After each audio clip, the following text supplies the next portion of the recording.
दोस्तों, जल्द ही हमारा देश दुनिया की 3 सबसे बड़ी इकोनॉमीज में शामिल होने वाला है। फिर भी हमारे देश में कुपोषण और भुखमरी जैसी प्रॉब्लम्स बहुत कॉमन है।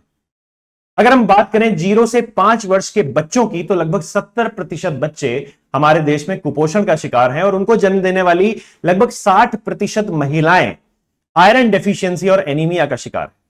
इसी समस्या को दूर करने के लिए जेनेटिक इंजीनियरिंग का यूज करके जो सबसे कॉमन स्टेपल फूड है, जो सबसे कॉमन अनाज है हमारे देश का, चावल, उसमें पोषक तत्वों को मिलाया गया है, जिससे कि हम उसकी न्यूट्रिएंट कैपेसिटी को बढ़ा सकें और हमारे देश में जो iron deficiency, anaemia, micronutrient deficiency जैसी समस्याएं हैं या बच्चों में कुपोषण है, उसको दूर कर सकें।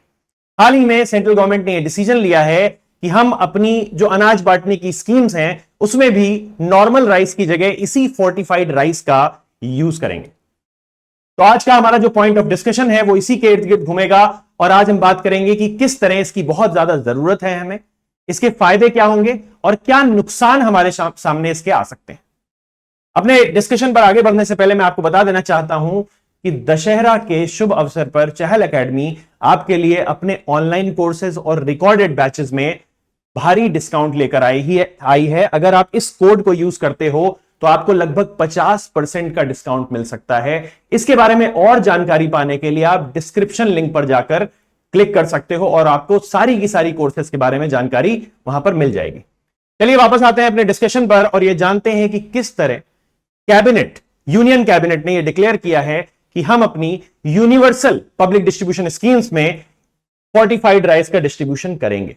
अश्विनी वैष्णव जी ने यह बोला कि इस व्यवस्था का जो एम है वो है माल न्यूट्रिशन, एनीमिया और माइक्रो न्यूट्रिएंट डेफिशिएंसी की प्रॉब्लम्स को सॉल्व करना, उनको एड्रेस करना, to address anaemia and micro nutrients deficiency.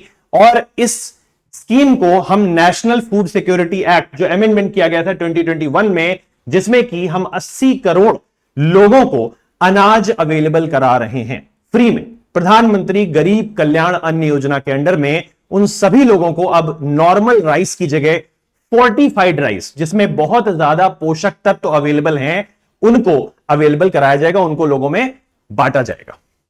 FSSAI की अगर हम बात करें, food safety and standards authority of India जो है, उसने फोर्टिफिकेशन को डिफाइन किया है और उसने बोला है कि फोर्टिफिकेशन वो प्रक्रिया है जिसमें हम एक अनाज के अंदर अलग से डेलिबरेटरी पोषक तत्वों को डालते हैं, जिससे कि उसकी जो न्यूट्रिशनल कैपेसिटी है, उससे मिलने वाला पोषण है, वो बढ़ जाता है। According to FSSAI 1 kilo fortified rice में लगभग 28 मिलीग्राम से 42.5 मिलीग्राम तक आयरन होता है। इसके अलावा इसमें 75 से 125 माइक्रोग्राम तक फॉलिक एसिड होता है और साथ ही साथ विटामिन B12, जो आपकी बॉडी में ब्लड बनाने के प्रोसेस को तेज करता है, वो लगभग 0.75 से 1.25 माइक्रोग्राम तक होता है। राइट? इसके अलावा इसकी जरूरत हमें क्यों है? हमारे देश में मैंने आपको बताया कि बच्चे और महिलाएं खासकर एनीमिया की प्रॉब्लम से जूझ रहे हैं, इसलिए न्यूट्रिशनल डेफिशिएंसी को इंप्रूव करने के लिए, पब्लिक हेल्थ स्ट्रक्चर को इंप्रूव करने के लिए हमारे लिए जरूरी है कि हम फोर्टिफाइड राइस को अपने देश की डाइट में शामिल करें। इसकी ये कॉस्ट इफेक्टिव सॉल्यूशन है। आप खुद ही सोचिए कि अगर ये लोग एनीमिया नाम की बीमारी से जूझते हैं और हमारे हेल्थ केयर सेक्टर पर बर्डन बनते हैं, तो उससे सरकार का हेल्थ पर खर्चा जो है वो बढ़ता है। इस खर्च को कम कैसे किया जा सकता है कि एनीमिया होने ही ना दिया जाए। एनीमिया ना होने दिया जाए, इसके लिए क्या करेंगे? हम राइस का फोर्टिफिकेशन करके लोगों में बांट देंगे, मतलब फोर्टिफाइड राइस को हम लोगों को अवेलेबल करा देंगे। साथ ही साथ इससे हेल्थ केयर कॉस्ट कम होती है। स्केलेबल इंटरवेंशन है, मतलब इसको कितने भी ज्यादा लोगों तक पहुंचाया जा सकता है। कितने भी फूड प्रोग्राम्स, जितने फूड प्रोग्राम्स गवर्नमेंट चला रही है, उन सारे के सारे फूड प्रोग्राम्स में इस चीज को इंट्रोड्यूस किया जा सकता है। इससे फूड सिक्योरिटी भी बढ़ती है, कुपोषण कम होता है और आयरन डिफिशियंसी भी कम होती है। इससे डाइटरी डाइवर्सिटी भी आती है। Fortified rice provides essential nutrients, जो माइक्रो न्यूट्रिएंट्स हमें जनरल डाइट से नहीं मिलते हैं, वो माइक्रो न्यूट्रिएंट्स हमें फोर्टिफाइड राइस से मिलते हैं। बेनिफिट्स, कॉग्निटिव फंक्शन को बढ़ाता है। अगर आपकी बॉडी में आयरन है, अगर आप विटामिन B12 ले रहे हो, तो इससे आपका कॉग्निटिव फंक्शन लगातार बढ़ता है, एनर्जी लेवल्स बढ़ेंगे इससे आपके, और साथ ही साथ you will have a better immune function, right. Simplicity, implementation करना बहुत आसान है। चल रही फूड प्रोग्राम्स, चल रही फूड स्कीम्स में, फूड डिस्ट्रीब्यूशन प्लान्स में हमें केवल चावल की जगह, नॉर्मल चावल की जगह फोर्टिफाइड चावल यूज करना है। वाइड स्प्रेड एक्सेप्टेंस है, लोग आसानी से उसको एक्सेप्ट करते हैं, क्योंकि चावल हमारे लिए बहुत ही इंपॉर्टेंट और बहुत ही आम स्टेपल फूड है। समस्या कहां पर आएगी? समस्या यहां पर आएगी कि चावल का जो टेस्ट है या कलर है वो बदल सकता है फोर्टिफाइड राइस में। उसको लेकर एक्सेप्टेंस होता है या नहीं, ये देखने वाली बात है। गवर्नमेंट क्या क्या मेजर्स ले चुकी है फूड सिक्योरिटी के लिए, कुपोषण को दूर करने के लिए? उसमें आता है नेशनल फूड सिक्योरिटी एक्ट, जो कि हमारे पब्लिक डिस्ट्रीब्यूशन सिस्टम में सब्सिडाइज्ड फूड ग्रेन्स को अवेलेबल कराने के लिए है। इसके लिए रिसेंटली जो स्कीम चलाई गई है कोविड के बाद, जिससे कि गरीब लोगों को कम से कम अनाज के लिए ना तरसना पड़े, और साथ ही साथ हमारे यहां गरीब लोग जो हैं वो पॉवर्टी लाइन से ऊपर आ सकें, गरीबी रेखा से ऊपर आ सकें, इसके लिए पीएम गरीब कल्याण योजना।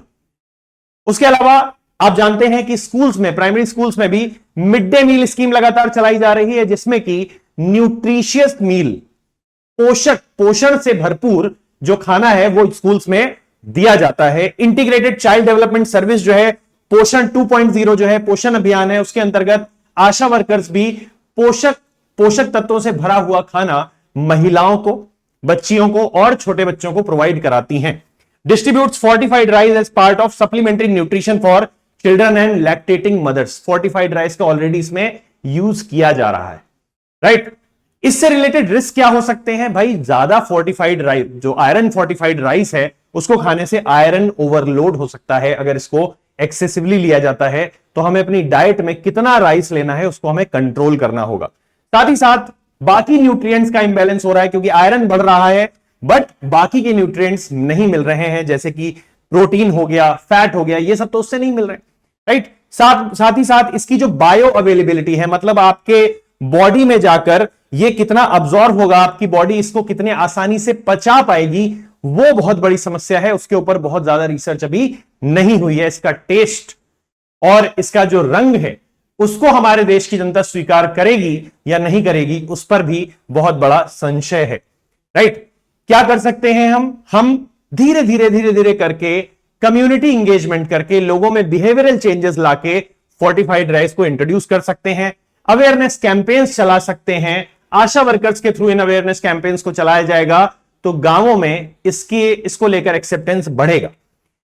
प्रोड्यूसर्स जो अनाज को बो रहे हैं, जो अनाज को पैदा कर रहे हैं, उनको ट्रेन किया जा सकता है इसके लिए। साथ ही साथ क्वालिटी को स्टैंडर्डाइज करना भी बहुत ज्यादा जरूरी है, क्योंकि अगर कोई चीज हम ह्यूमंस को, इंसानों को खाने के लिए दे रहे हैं तो यह जरूरी है कि उसमें कोई भी टॉक्सिक एलिमेंट ना हो। इसलिए quality standardisation, quality assurance is very important. साथ ही साथ हमारे यहां जो भी अथॉरिटी है इन चीजों पर कंट्रोल रखती हैं, उनको यह बताना होगा कि भाई आपका रेगुलर मॉनिटरिंग इज रिक्वायर्ड।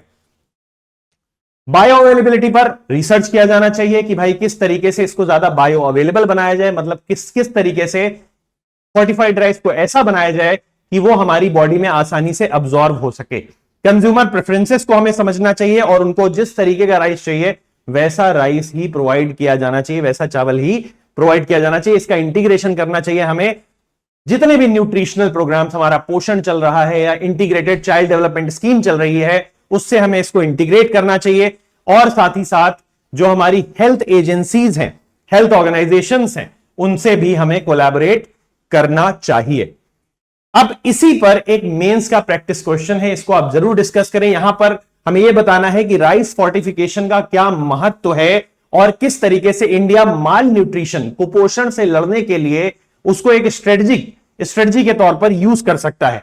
इसमें भारत के सामने क्या क्या चैलेंजेस आ सकते हैं इसको इंप्लीमेंट करने में, and how can these be addressed. जो चैलेंजेस आएंगे उनको कैसे एड्रेस किया जाएगा। मैंने जो भी चीजें आपको बताई उससे इस सवाल का जवाब आपको मिल जाता है। I hope this discussion will help you in your mains preparation and overall UPSC preparation. Thank you so much.